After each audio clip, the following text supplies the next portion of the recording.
Voilà. On m'a promis. Et nous sommes là. Bonjour. Bonjour à tous. Bonjour, chers compatriotes. Bonjour. Alors, il y a beaucoup de vent. On s'est donné rendez-vous pour cette heure-ci. Alors, je voulais partager avec vous un ensemble d'informations qui est à ma disposition et faire une petite analyse avec vous. Et je me rends compte qu'il y a du vent, donc je vais devoir m'abriter. Il était prévu que il y a beaucoup de vent, on va s'abriter. Il était prévu qu'on le fasse avec le beau soleil qui se lève du côté du Montréal. Mais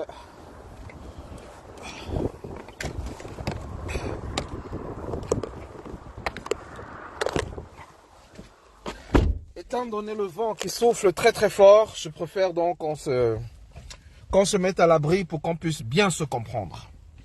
Alors bonjour à tous, bonjour et merci de partager le direct. Je vous invite à partager massivement ce direct parce qu'il y a beaucoup de choses à comprendre. Bonsoir à Sorel, Solange Mireille.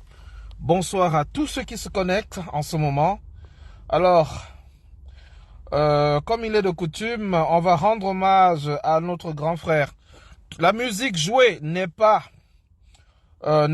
l'œuvre de Félix, mais une création de Richard Bonnat. Il y avait quoi avant? Donc, je lui rends cet hommage mérité. Vous pouvez le taguer en commentaire tous ceux que vous voulez inviter dans le direct. Nous allons vous donner toutes les invitations. Le direct, on commence dans 30 secondes. Vous allez me permettre de retirer ça. Il commence à faire beau temps, donc on va retirer ça aussi. Bonjour à tous, bonjour à tout le monde et bienvenue à ce direct qui se veut véridique, pédagogique et qui voudrait mettre au clair certaines informations. Je vous en avais parlé il y a presque un an. Vous avez dit, oh Félix, est-ce que tu es de l'église ou bien tu es hibou? Je vous ai dit non. Ce qui se passe là est plus grave que ça. Vous m'avez dit, ah Félix, choisis ton camp. Tu es hibou ou tu es églisien? Alors, je vous annonce aujourd'hui que ce qui se prépare contre l'icône Samuel Eto'o-Fils est très grave. Mais comment ça 5%? C'est pas possible. Ce qui se prépare contre Samuel Eto'o-Fils est extrêmement grave. Partagez le direct et invitez Eto'o-Fils à venir écouter. Qu'il vienne écouter ce que j'ai à lui dire aujourd'hui. Je ne reviendrai plus sur la FECAFOOT. Je ne reviendrai plus sur la FECAFOOT.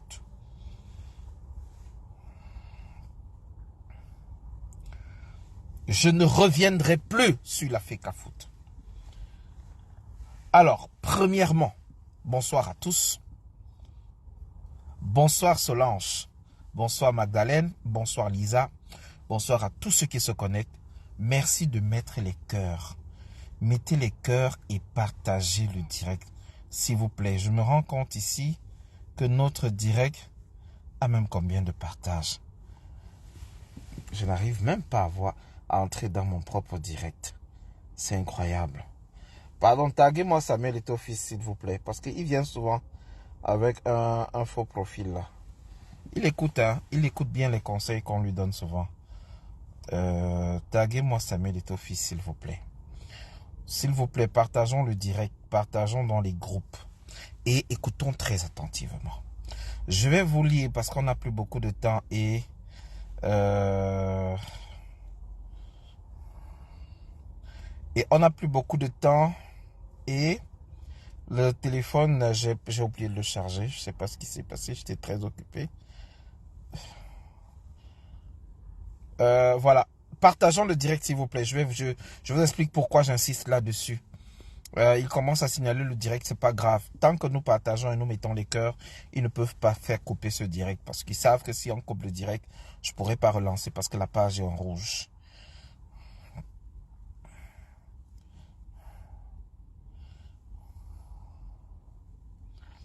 Bon, voilà. Écoutez donc très bien ce que je vais vous dire. Samuel Eto'o-Fils est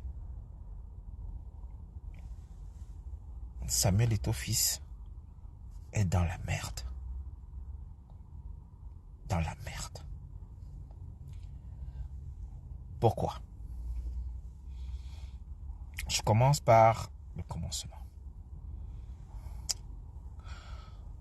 Il y a quelques années, Samuel Eto'o-Fils est allé à la prestation de serment de George Oppong-Weah. Au sorti de cette prestation de serment, il a tenu un discours. C'est ça que je voulais vous faire passer là. Mais le téléphone signale 2%, c'est tout noir. Le téléphone signale 2%. On est mal barré. Bonsoir Emmanuel Isola. Samuel Eto'o a tenu un discours en disant que George Weah est une inspiration pour nous les joueurs et que ça serait bien que de tels cas de figure se reproduisent. C'est tombé dans les oreilles de Yaoundé comme une possibilité d'avoir Samuel Eto'o comme dans l'avenir une photocopie de George Weah. Il a voulu avoir le ballon d'or comme Weah, il n'a pas eu, c'est vrai. Mais ce n'est pas le talent qui a manqué. Samuel Eto'o a fait de très belles choses dans le football. On ne peut pas lui retirer ça. Samuel Eto'o fait partie des personnes les plus aimées par les Camerounais. Et ça, on ne peut pas lui retirer ça. Samuel Eto'o est une légende du football africain. Ça aussi, on ne peut pas lui retirer ça. Il faut mettre les choses dans leur contexte. Sauf que Samuel Eto'o-Fils est tombé dans un panier de crabes. La Fédération camerounaise de football est une affaire éminemment politique, purement politique, et dont le politique se sert pour des intérêts que nous connaissons tous.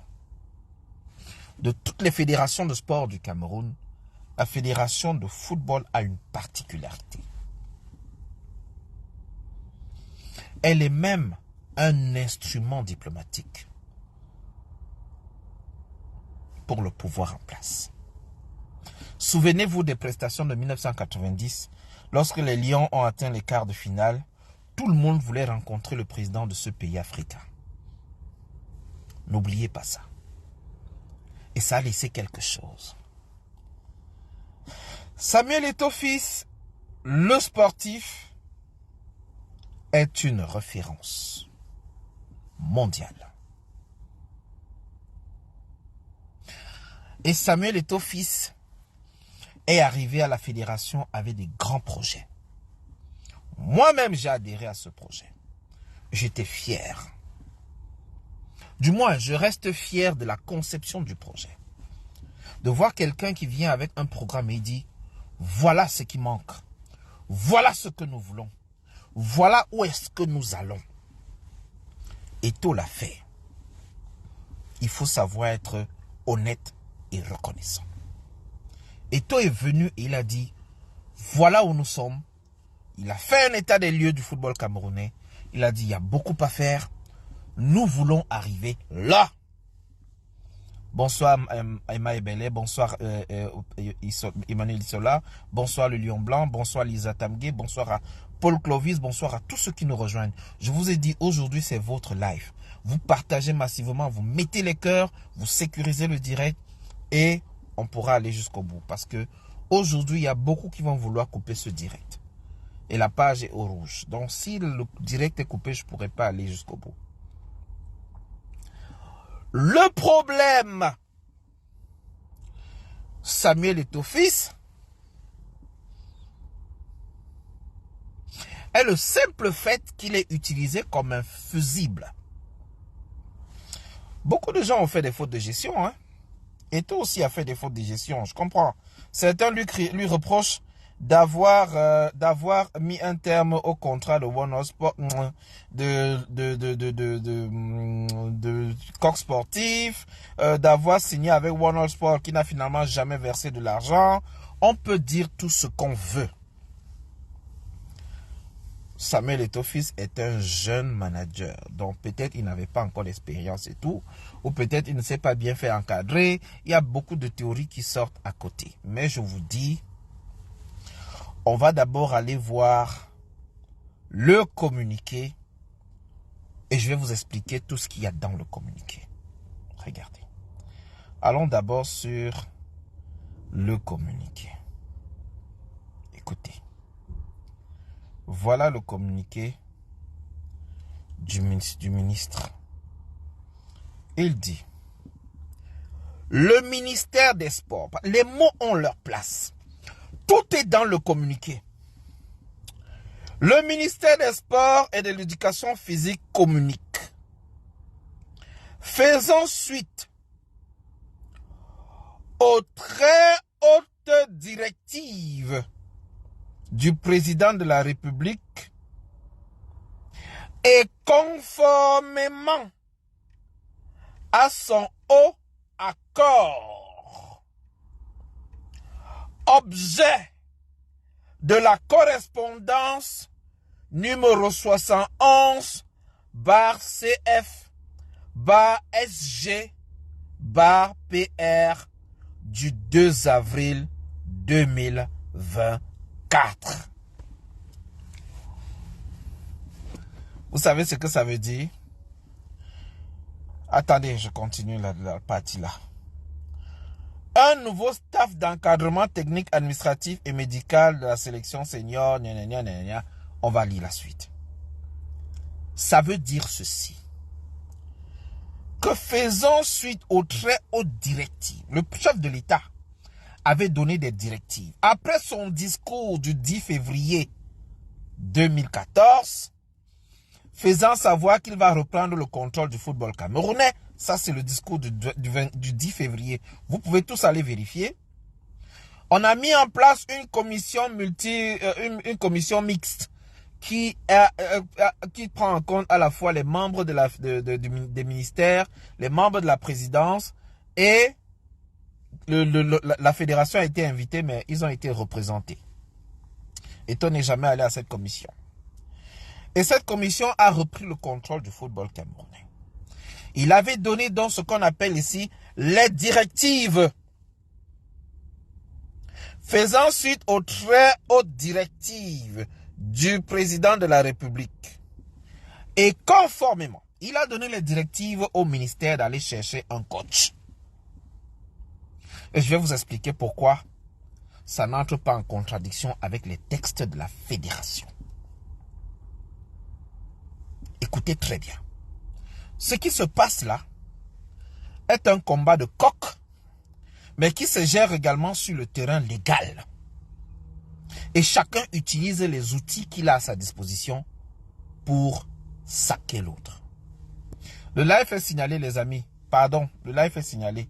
On dirait que j'ai attaqué. Je ne suis ni iglisien, ni hibou. Donc, s'il vous plaît, venez doucement. Le live est signalé. Pardon. Pardon. Donnez-nous quelques minutes le temps de lire les documents. Si le téléphone va s'éteindre, s'il vous plaît. On n'a attaqué personne, s'il vous plaît. Je dis encore. Donc, faisant suite à cette directive du chef de l'État qui a demandé au ministre de chercher un coach, il a sorti une liste. On va revenir sur la liste après, parce qu'on va voir ça plus tard. Regardez. Avant ça, il y a un article des textes du Cameroun, des textes de la Fédération, article 9, qui dit ceci. Écoutez très bien. Le recrutement et salaire des membres des structures d'encadrement, alinéa 1. Les membres des structures d'encadrement des sélections nationales de football sont recrutés, écoutez bien, premier soit sur la base d'un contrat signé avec le président de la Fédération camerounaise de football après avis obligatoire du ministre chargé des sports, virgule, soit sur la base d'une mise à disposition par l'État. Point. Partagez le direct. Les mauvais esprits sont dans la nature. Partagez le direct. Je ne veux pas qu'on fasse un débat de quartier. Je veux qu'on fasse un débat sur les textes et sur le contexte. Une information a sa place dans le contexte et les textes permettent de régir le fonctionnement autour. Le live est signalé, les amis. Il est attaqué. Mettez les cœurs et partagez. S'il vous plaît. S'il vous plaît. Ils vont couper le direct. La bande rouge est affichée. Mon écran est noir. Quand l'écran devient noir, c'est extrêmement signalé. Et je ne sais même plus qui est dans le direct. Et j'aimerais que chacun s'apprête à intervenir. Ceux qui vont vouloir intervenir, mettez-vous bien sur la page Félix Emmanuel Tchagoudacha et vous pourrez faire la demande au moment venu pour qu'on puisse en débattre ensemble. Le texte dit ceci, article 9 alinéa 1. Je reviens dessus. Il y a deux SWAT. Il y a un SWAT. Soit la fédération signe, du moins s'entend avec le ministère, fait des suggestions et ils tombent d'accord sur un coach. Quand ils ont le OK du ministère, ils vont signer le contrat. Soit, je reprends, les membres des structures d'encadrement des sélections nationales sont recrutés soit sur la base d'un contrat signé avec le président de la fédération de football après avis obligatoire du ministère chargé de sport, premièrement, virgule, soit sur la base d'une mise à disposition par l'État. Ce qui s'est donc passé le 2 avril, hier, c'est le deuxième aspect, la mise à disposition. Étant donné que dans les textes de la fédération, l'État, je vais vous lire un autre texte, parce que c'est important. L'État a la gestion financière en ce qui a trait au paiement des salaires et autres. Article 3. La gestion administrative, sportive et technique des sélections nationales de football relève des compétences de la Fédération camerounaise de football. Ça, c'est la gestion administrative sportive. Par contre, la gestion financière des sélections nationales de football est assurée conjointement par l'État et la FECAFOOT sur la base de conventions et de textes particuliers. C'est ici qu'ils mettent le verre dans le fruit. C'est ici qu'ils viennent maintenant tout verrouiller.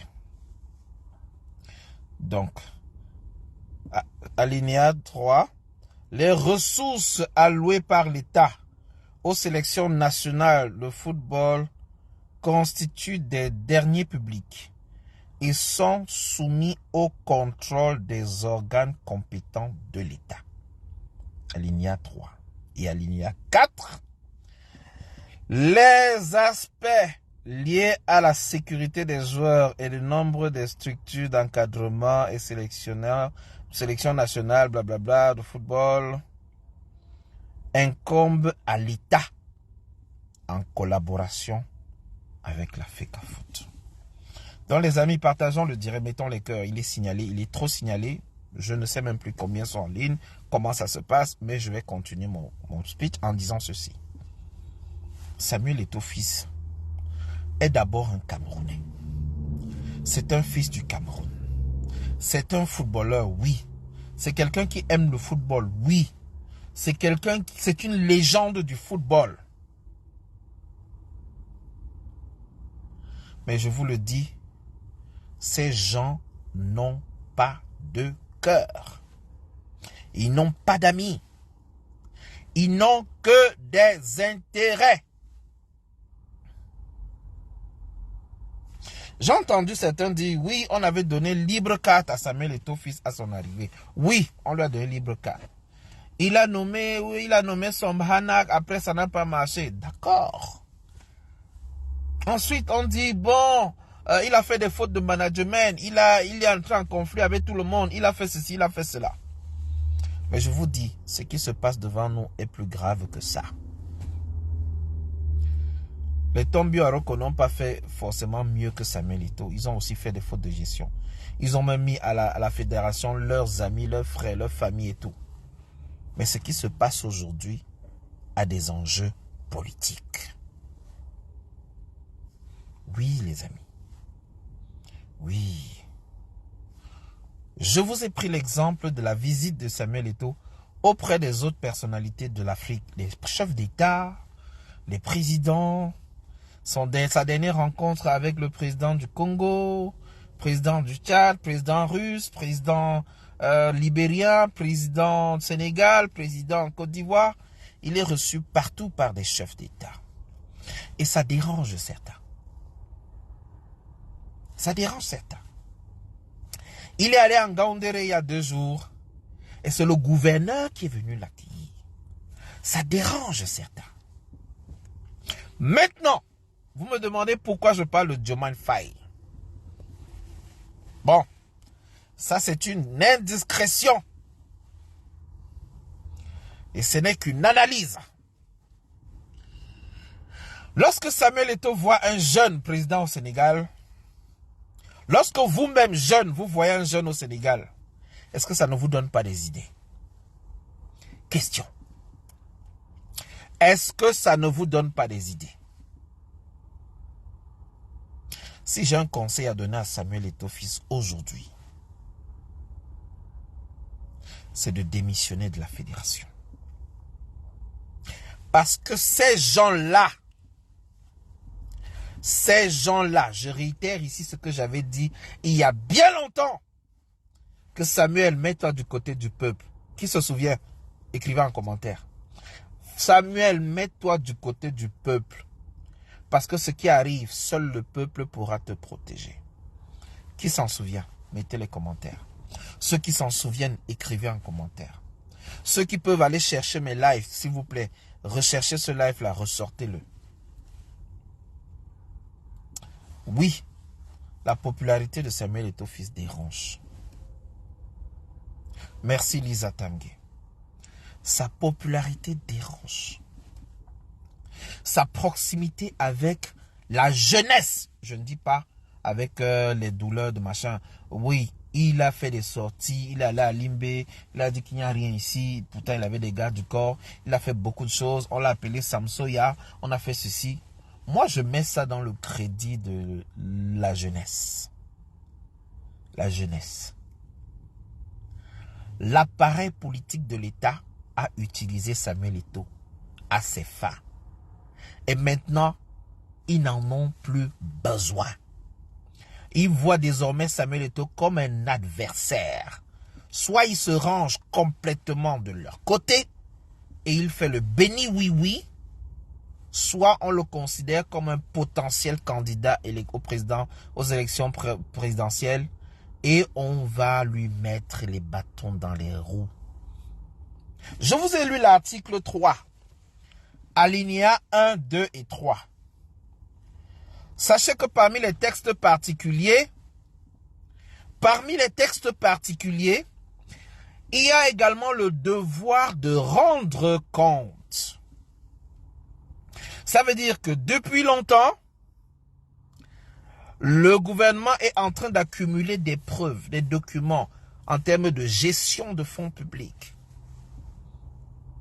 Ils sont en train de documenter tous les éléments. mettre tout en place.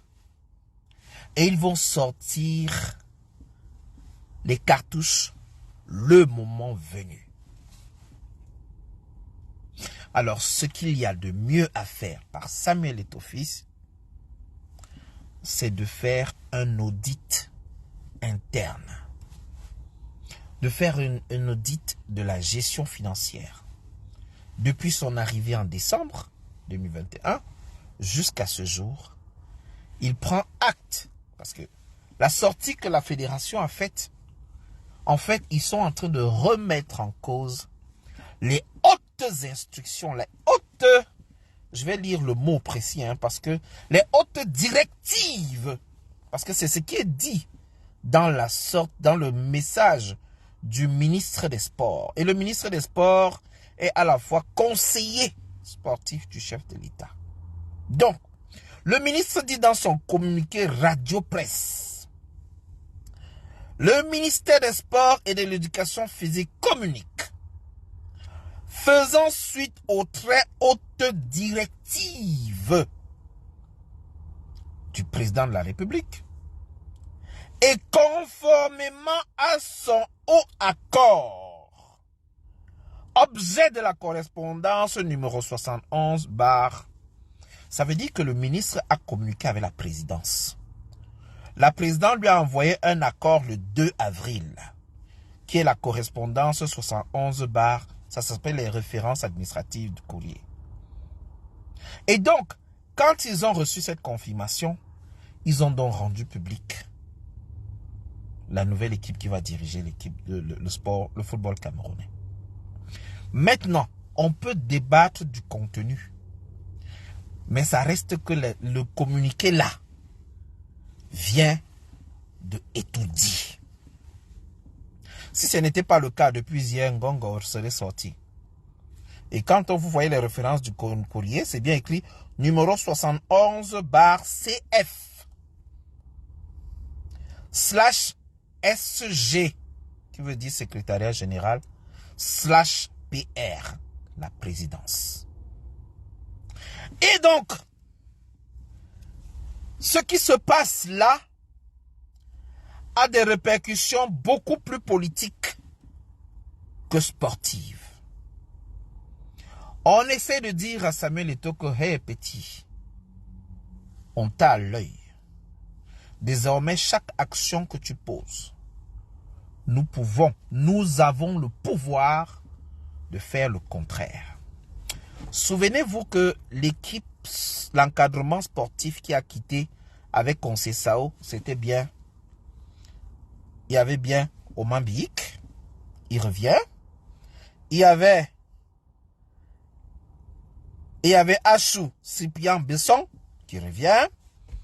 Il y avait Ngachou Jomo William qui était médecin qui revient. Il y avait Nunke Dani qui revient.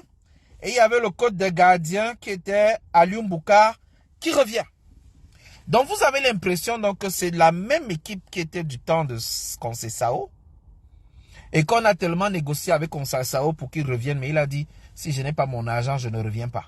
Et comme il n'y a pas les liquidités, on a donc trouvé quelqu'un d'autre qui est prêt à faire le travail à bas prix. Parce qu'aux dernières nouvelles, il sera payé 500 millions par an. Ça veut dire à peu près 41 ou 42 millions par mois. C'est quand même beaucoup, mais comparé à ce que José Mourinho demandait, comparé à ce que le coach de l'équipe de football féminine, là, mettez-moi son nom s'il vous plaît, Hervé Renard demandait, Hervé Renard demandait à peu près 1 milliard, à peu près 100 millions par mois. Et Hervé Renard a déjà fait un communiqué à la France pour dire qu'il ne va pas conduire l'équipe féminine. Mais, est-ce que l'équipe nationale du Cameroun était prête à attendre jusqu'en août la fin de son contrat? Parce qu'il est sous contrat avec l'équipe de France, avec la Fédération française, pour encadrer l'équipe de France féminine aux Jeux Olympiques prochains. Il a pour objectif de gagner les médailles olympiques avec l'équipe de France avant de quitter. Qui devait donc encadrer l'équipe nationale du Cameroun pendant ce temps? Moi, si vous voulez mon avis, Je pense que le ministère aurait pu envoyer cette correspondance d'abord à la fédération pour leur dire, voilà donc ce haut accord du président, voilà l'équipe qui va diriger. Nous aimerons avoir, même simplement avoir leur avis. La décence aurait voulu qu'il y ait une communication entre les deux structures. Mais ce n'est pas une obligation. Je parle ici de décence. La décence aurait voulu que ces deux structures communiquent pour le bien-être de notre football. Mais force est donc de constater qu'il y a une bataille. Ils ont envie de savoir qui a les plus gros mimbanques que qui. Et ce n'est pas la peine que Eto'o entre dans cette bataille-là. Parce que dans cette bataille, le politique au Cameroun va l'écraser. À la seule condition qu'il devienne le porte-parole du peuple. Nous l'avons dit depuis longtemps.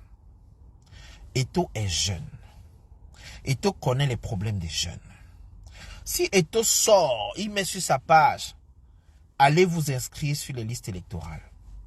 Le Cameroun va brûler. Parce que les gens vont dire,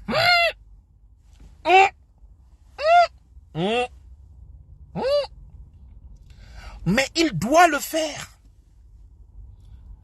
Tous les cadres, les sportifs, les musiciens, tous ces Camerounais influenceurs qui ont de l'aura, qui ont de l'image, qui ont de la popularité, doivent inviter les Camerounais à s'inscrire sur les listes électorales. Pour une simple et bonne raison, c'est un devoir citoyen. Et le faire n'empiète aucune règle de l'État. Mais est-ce qu'il va le faire? J'invite Eto'o à le faire. Qu'est-ce que ce soit pour brouiller les pistes ou que ce soit pour narguer ceux-là. Il aurait pu les inviter simplement à aller s'inscrire sur les listes électorales sans répondre aux hautes directives du chef de l'État. Parce que là, la réponse cinglante que la fédération a envoyée hier voudrait simplement dire que Eto'o ne va pas laisser l'affaire là comme ça. N'oubliez pas, j'ai failli oublier l'épisode de France 24, que Samuel Eto'o aille pour organiser une interview en France, dans sa résidence, dans une posture présidentielle avec ses trophées européens. Je n'ai pas dit africain, je dis européen. Dans une posture où il fait le tour de l'actualité sportive. Alors qu'on venait d'annoncer le départ de Rigobert Song, dans sa sortie, il affirmait que c'est lui qui mettait un terme au contrat de Song. Il y avait donc un couac dans la communication. Il y avait des frictions dans l'air. On pouvait vite comprendre que entre ce président de la fédération et le ministre qui a communiqué sur la fin du contrat, la non-reconduction, parce qu'il faut le dire, la non-reconduction du contrat de Song, on pouvait comprendre que ça sonne deux sons de cloche différents. Et lorsque ça sonne différent, le politique n'aime pas ça. Le politique sait que c'est eux qui vont financer le foot. Ce sont eux aussi qui bloquent parfois les accès à des stades. Vous avez entendu l'autre jour, on vous dit que l'ONIEJ a refusé que les matchs se jouent parce qu'il fallait payer. Finalement, les matchs se sont joués avec une heure de retard. Ce n'est pas bon. Parce que ce que ça laisse entrevoir, c'est que des gens sont en train de mettre des bâtons dans les roues de la fédération. L'équipe qui est en train d'organiser les playoffs se retrouve coincée parce que ceux qui gèrent les stades leur ferment les stades de temps en temps. Et là, ça donne de bons arguments à Samuel Eto'o pour dire « Je n'arrive pas à travailler. Je n'arrive pas à travailler librement. Parce que tout ce que j'essaye de faire, il y a des bâtons dans les roues. » Mais je vous ai dit, sur le plan légal, l'article 9, alinéa 1, dit bien que soit le président de la fédération nomme un coach avec l'avis obligatoire du ministre, soit le ministre, l'État met à disposition un coach. Donc ce qui s'est passé hier, c'est en fait une mise à disposition d'un encadrement technique. Le ministre contourne donc les articles en disant « Je respecte les textes de la fédération parce que je mets à disposition. Je respecte aussi les directives, les hautes directives du président de la République qui m'a chargé de trouver un coach. » Maintenant, parlons du coach. Parlons du coach. Si vous voulez mon avis, c'est un coach qui n'a pas fait ses preuves dans une équipe nationale. Donc, j'aurais préféré un Hervé Renard à ce coach-là. J'aurais préféré le coach de la Gambie à ce coach-là.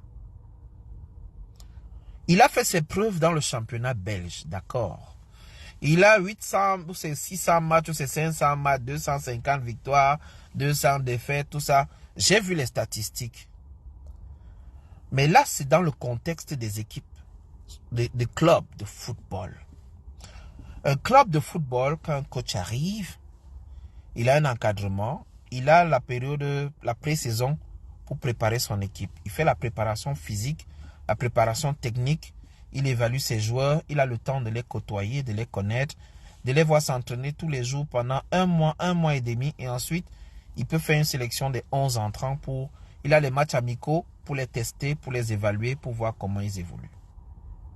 Pour le cas du Cameroun, on a quelqu'un qui arrive en avril, et dans les semaines qui arrivent, on a directement les phases éliminatoires de la Coupe d'Afrique et de la Coupe du Monde. Ça veut dire qu'il va avoir une équipe qu'il va voir jouer pendant 2 jours, 3 jours. Il va faire une sélection et il va aller coordonner, coacher l'équipe. Peut-être c'est pour ça qu'ils ont associé Mununga, son adjoint. Peut-être c'est pour ça qu'ils ont associé François Mambeik, qui connaît le Cameroun, pour qu'il y ait ce dialogue entre les... Je ne sais pas. Je ne peux me prononcer. Je vais prendre l'exemple de Hugo Bross. Quand il est arrivé en 2016-2017, personne ne le connaissait. Et il a pris l'équipe nationale. Ils ont gagné la CAN. Donc, je ne peux pas avoir un avis tranché là-dessus. Mais de manière cohérente, honnête et sincère avec vous, j'aurais préféré que la nomination d'un coach se fasse dans un contexte apaisé. Ça veut dire que même si le ministre veut prendre les devants et qu'il a eu l'avis de la présidence, il envoie simplement un courrier interne ou bien un courrier à la fédération pour dire voilà donc la liste de l'encadrement qui est retenue, au moins pour les informer. Dans le communiqué de la fédération, les pleurs, on nous dit que c'est sur la toile qu'ils ont aussi appris l'information. Et vous pensez que les joueurs de football camerounais qui voient ça, ils vont comprendre que leur ministère a des problèmes avec leur fédération? Ce n'est pas bon. La CAF, qui voit ça, va comprendre qu'il y a un conflit au Cameroun. Même la FIFA va chercher à comprendre ce qui se passe et voir s'il y a une ingérence de la politique dans le sportif. Et à la moindre occasion, suspension. On suspend le Cameroun. Comme ça a été le cas par le passé avec le Nigeria et beaucoup d'autres pays. Quand ils sont entrés dans la fédération, on les a suspendus. Après, on va se retrouver avec les comités de normalisation. Et qui perd? Le Cameroun tout entier. Donc, mon avis là-dessus est que il y a des antécédents entre le ministère et la fédération. Les Camerounais n'en ont pas besoin. Si vous avez votre passé, ou bien le ministre et Eto'o ont eu à challenger sur un gars, on ne veut pas savoir. On ne sait pas, on ne veut pas savoir. Ce sont les choses qui se disent. Qu'il y a une influenceuse bien connue qui a géré les deux. Est-ce que c'est vrai? Est-ce que c'est pas vrai? Ça ne m'intéresse pas. Mais allez vous-même chercher, vous allez avoir le nom. J'ai entendu, j'ai lu que partout comme ça, des gens écrivent ça. Non, non. Monsieur le ministre, monsieur le président de la fédération, ayez de la grandeur. Prenez de la hauteur. Surtout monsieur le ministre. Maintenant, mon frère Samuel Eto'o-Fils. Est-ce que l'arrivée de Diomaye Faye au Sénégal t'a donné l'envie de penser aux politiques? Je t'assure, il y a beaucoup de Camerounais qui sont prêts à voter pour toi. Donc, si Samuel Eto'o-Fils, qui a prolongé, plusieurs fois il disait, non, j'ai les intentions politiques, mais je suis encore jeune pour ça. Il l'a dit, hein, je veux bien faire la politique un jour, mais tant que papa est là, je suis encore jeune. Est-ce que l'arrivée de Diomaye Faye a changé la donne? Parce que Diomaye a 44 ans. Eto'o en a 43. Né en mars 81. Donc, ça fait 43 ans. Est-ce que l'arrivée de Diomaye Faye a donné de nouvelles idées à Samuel Eto'o? Si c'est le cas, contacte déjà le président du parti Univers. Je pense qu'il a des élus. Ou rapproche-toi du professeur Maurice Kamto. Ou bien d'un parti politique. Et crée des connexions. Parce que le peuple a besoin de tous les leaders. Et Samuel Eto'o-Fils est un leader sportif. Qu'on le veuille ou non. Et sa voix compte. Et beaucoup de jeunes l'écoutent. Beaucoup de jeunes l'apprécient. Pas parce qu'il est compétent, mais parce qu'il a de l'aura. Parce qu'il est une légende. Parce qu'il a écrit quand même son nom dans un domaine du monde. Et rien que pour ça, il y a des gens qui sont prêts à l'accompagner. Et je suis sûr que Samuel Eto'o ferait mieux que 42 ans. Vrai ou faux? Mettez en commentaire, s'il vous plaît. Ceux qui veulent intervenir, hein, c'est le moment, s'il vous plaît. Ceux qui veulent intervenir, c'est le moment. Alors, ceux qui veulent intervenir. Bonsoir Dimitri, bonsoir Agnès Lindy, bonsoir Ewane Pandi. Bonsoir Thérèse Marcel. Bonsoir Mireille Véronique. Merci pour l'appel Mireille Véronique. Bonsoir Ducamer. Bonsoir Toti. Bonsoir à Grâce de Dieu. Bonsoir à Gisdo. Bonsoir à tous ceux qui sont dans le direct et bonsoir à tous ceux qui partagent massivement. Bonsoir à Patricia Tanga. Bonsoir à Lisa Temga. Bonsoir à Popingombi. Bonsoir à Linda Stéphanie. Et un joyeux anniversaire tout particulier à Stéphie.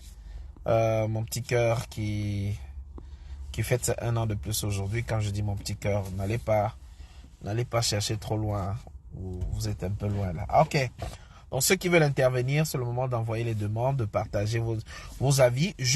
Tous les avis sont bons, hein, pour moi. Avis divergents ou convergents. Le débat est un débat d'idées.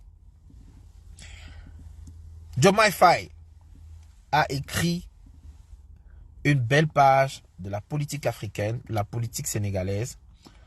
Ousmane Sonko, lorsqu'il était candidat en 2019, avait le même âge, mais il a fini 3e.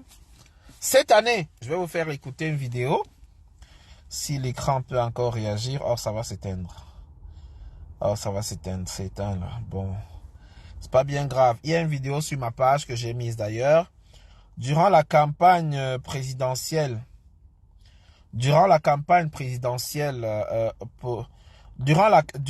avant la campagne, il y a 2-3 ans, Diomaye Faye faisait l'apologie de Ousmane Sonko.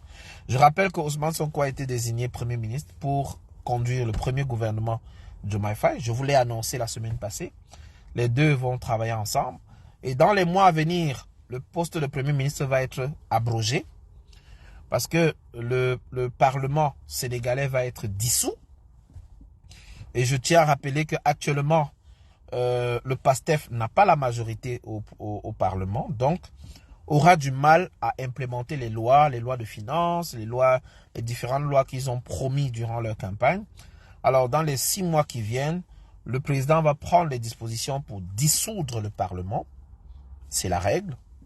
C'est la seule façon qui, de manière démocratique, les textes de loi, la Constitution lui donne ce pouvoir. Il va dissoudre l'Assemblée nationale et il va organiser des élections législatives anticipées, espérant avoir la majorité au Parlement.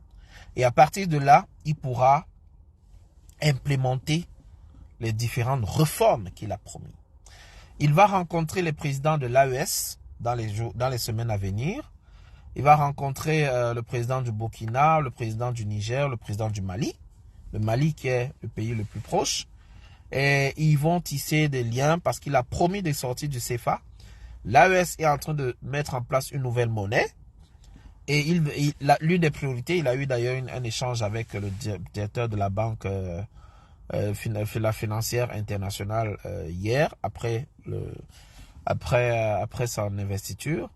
Et donc, il a pour ambition de mettre en place également une vaste campagne de soutien aux investisseurs locaux. C'est l'un de ses projets.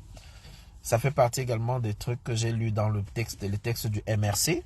Soutenir les producteurs et investisseurs locaux pour booster la production et aller vers l'industrialisation. Ça fait partie des éléments que j'ai vus également dans les textes du PASTEF et que j'ai retrouvé dans les textes du MRC et ainsi que dans le texte de l'autre partie là, de M. Akeremona.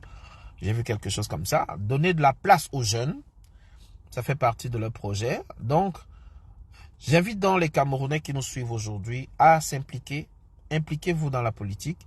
Inscrivez-vous sur les listes électorales. Parce qu'on ne sait pas encore qui sera le candidat de l'opposition. Je vous l'avais dit. Ne soyez pas surpris qu'une coalition Camto-Eto donne naissance à une candidature incroyable. Et le professeur Camto ne vous a jamais dit qu'il est écrit président de la République sur son front. Donc je vous dis, tout est encore joué. Tout est encore jouable. On a vu les populations sortir avant-hier pour demander le départ de M. Paul Biya. Et ça a été massivement relayé. Et ces éléments font peur. Tous ces éléments font peur à étudier. Je rappelle ici également que plusieurs ministres n'ont plus leur famille au Cameroun. Ils ont fait voyager quasiment toute leur famille. Je rappelle également que le Cameroun est dans un contexte où la hausse des prix a rendu la précarité très avancée. Les conditions de vie des Camerounais est simplement déplorable. Je rappelle que les inondations sont en train de battre des records à Yaoundé et à Douala, que la vie est chère, que les Camerounais ont du mal à se payer le simple taxi pour se déplacer. Beaucoup vont maintenant à pied, d'autres vont en moto, mais sur des courtes distances. Je rappelle également que les salaires n'ont pas connu de grandes augmentations, presque pas du tout, surtout dans le privé, zéro. Je rappelle également que les Camerounais ont toujours à travers la gorge le riz Orca, qui a disparu, on ne sait comment. Les Camerounais attendent toujours le suivi des instructions de la CONAC au sujet des fonds Covid, au sujet des détournements pour les stades et pour tout ce que vous imaginez. Les 3 000 milliards pour la Coupe d'Afrique des Nations avec un stade Olembe appelé stade Paul Biya qui n'est toujours pas fini et dont les chantiers n'ont pas repris, il faut le dire. Les Camerounais se souviennent aussi que dans les régions du nord-ouest et du sud-ouest, des Camerounais continuent de mourir tous les jours, des attentats, des tueries, des militaires et des civils continuent de perdre la vie dans cette partie du Cameroun. Et ce n'est pas admissible pour un pays qui se dit pays de droit. Nous avons le devoir et l'obligation d'avoir une pensée pour ceux-là qui meurent tous les jours. Nous avons le devoir et l'obligation d'avoir une pensée pour nos compatriotes dont les villages sont rasés. Quand je dis rasés, c'est vraiment des villages qui n'existent plus. Je rappelle également que dans le nord Cameroun, beaucoup de Camerounais vivent Boko Haram. Et je n'ai pas besoin de vous décrire ce que signifie Boko Haram. Son nom à lui seul décrit ce que c'est. Et que face à toutes ces problématiques, face à l'exploitation des ressources minières, face à toutes les exploitations des ressources financières du Cameroun, à l'augmentation de l'endettement du Cameroun et face à tous ces problèmes, virgule, le peuple a le devoir de prendre ses responsabilités et de reprendre une vie normale. Nous méritons mieux, messieurs les dirigeants. Nous avons vu M. Kavayege et M. Nyadi Fendi, si ce sont eux que vous nous présentez comme les Diomaye Faye camerounais et les Ousmane Sonko camerounais, si c'est ça que le peuple a accepté, je suis qui pour dire non? Mais je dis simplement, ce qui se passe à côté doit vous inspirer. Et je rappelle au peuple camerounais que Diomaye Faye et Ousmane Sonko ne sont pas devenus présidents et premiers ministres simplement par leur force des bras. C'est par la force du peuple. Pas les populations, le peuple. Un peuple qui est capable de revendiquer ses droits, revendiquer les obligations qui vont avec. Un peuple qui est capable de se lever et de dire « Vous avez arrêté quelqu'un injustement, vous devez le libérer ». Un peuple qui est capable de mettre la pression sur le Conseil constitutionnel au point où ils ne sont pas capables de reporter des élections parce qu'ils ont peur du peuple. Donc la force d'un pays qui se dit démocratique, libéral, c'est sa capacité à écouter le peuple. C'est tout ce que nous vous demandons. Ayez la capacité, ayez l'aimabilité d'écouter le peuple camerounais.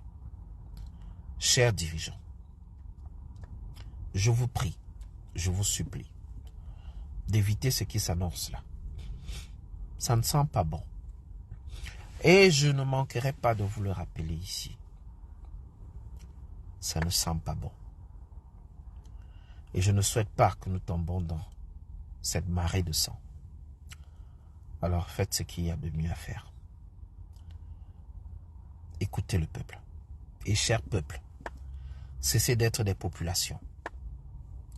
Soyez un peuple souverain qui connaît ses intérêts, qui connaît sa force et surtout qui connaît sa place. Le peuple est souverain. Souverain. Tout ce qu'on observe à la FECAFOOT, j'ai envie de vous dire que tout cela va concourir à un vaste plan de distraction. Ce n'est pas pour banaliser la chasse aux sorcières qu'on va faire sur Samuel Eto'o, non.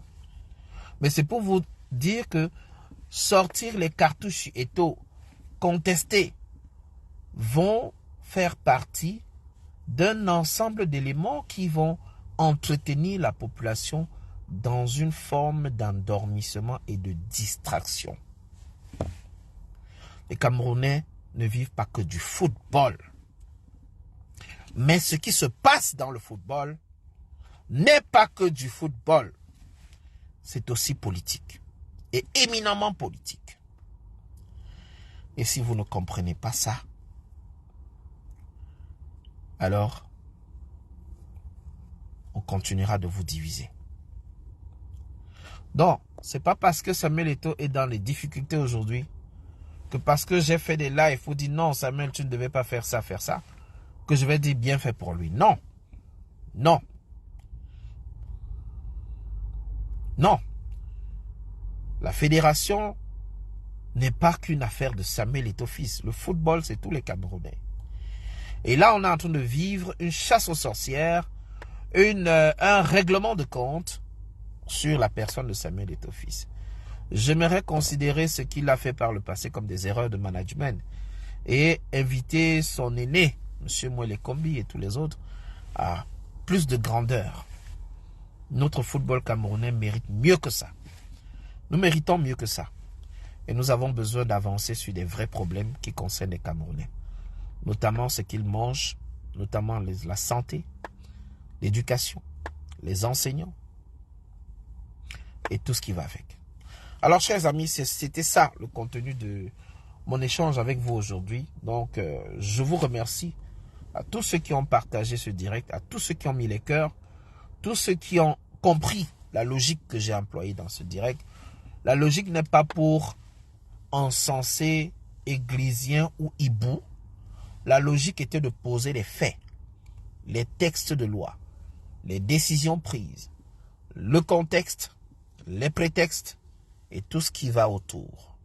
Et le but était donc d'échanger avec vous pour vous partager ma lecture de la situation et vous dire, de ce que je comprends, ce problème est un problème qui tend plus vers le politique que vers le sportif. Et que dans ce contexte-là, cela n'aide pas le peuple camerounais. Et j'invite donc le peuple camerounais à être vigilant, parce que ce qui se passe là va être répliqué à plusieurs échelles. Je pense comme ça au PCRN, qui est en train de se faire décomposer. Je pense comme ça à toutes les alliances qui ont vu le jour et qui sont attaquées par un ministre que je ne citerai pas ici. Je n'ai pas besoin de Moulinex. Et j'invite donc les Camerounais de tous bords à prendre conscience que les enjeux que nous voyons là sont éminemment politiques. Nous devons faire attention. Quand je regarde le Cameroun, quand je vois ce qui se passe là-bas, vous voyez, j'ai les yeux qui rougissent là parce que le soleil et tout. Mais en même temps, il y a beaucoup de tristesse dans ce que je vois vivre, dans ce que je vois faire. Et je vous invite tous à partager massivement ce message. S'il vous a paru intéressant, si l'analyse vous paraît crédible ou a du sens. Et je vous donne rendez-vous vendredi pour notre prochaine discussion. Et ça sera certainement sur un autre sujet, un tout autre sujet que nous pourrons débattre ensemble. Et j'attends toujours que vous interveniez, que vous puissiez donner vos avis. Moi, j'aime ça, que les gens puissent intervenir. Je n'aime pas parler seul. Donc, je dis bonsoir à tous ceux qui sont restés jusqu'à la fin. Je dis bonsoir également à ceux qu'on appelle souvent les no-name ou alors les faux profils. Certains appellent les faux profils. Moi, je vous appelle les combattants de l'ombre. Ceux qui préfèrent garder leur identité authentique, mais qui sont là, qui nous écoutent, qui partagent et qui comprennent où est-ce que nous allons, ce que nous faisons et pourquoi nous faisons des sorties régulièrement pour conscientiser le peuple. Alors, je vous invite à avoir votre carte d'électeur. Allez remplir votre devoir citoyen. Faites votre devoir. Que chacun fasse sa part. Et que chacun le fasse bien. Le Cameroun, c'est notre pays. Qu'on le veuille ou non, c'est le berceau de nos ancêtres. Va debout et jaloux de ta liberté. Comme un soleil,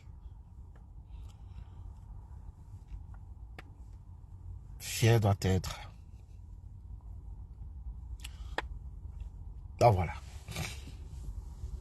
Je vous souhaite une bonne soirée à tous. Et on se donne rendez-vous vendredi. Je sais que j'ai dépassé un peu de temps, donc je vous souhaite merci à Magdalene Banga, bonsoir à Feno, bonsoir à Marie-Claire Naova, à Feno, à Anne Manidon. Merci Véronique, Mireille Véronique pour les partages et les tags. Merci à tous. Je sais que beaucoup ne vont pas aborder cette question parce qu'ils ont trop peur de ce truc. Beaucoup n'aiment pas aborder les sujets qui sont éminemment politiques, mais bon, on en parle. Ça ne tue pas. Salut!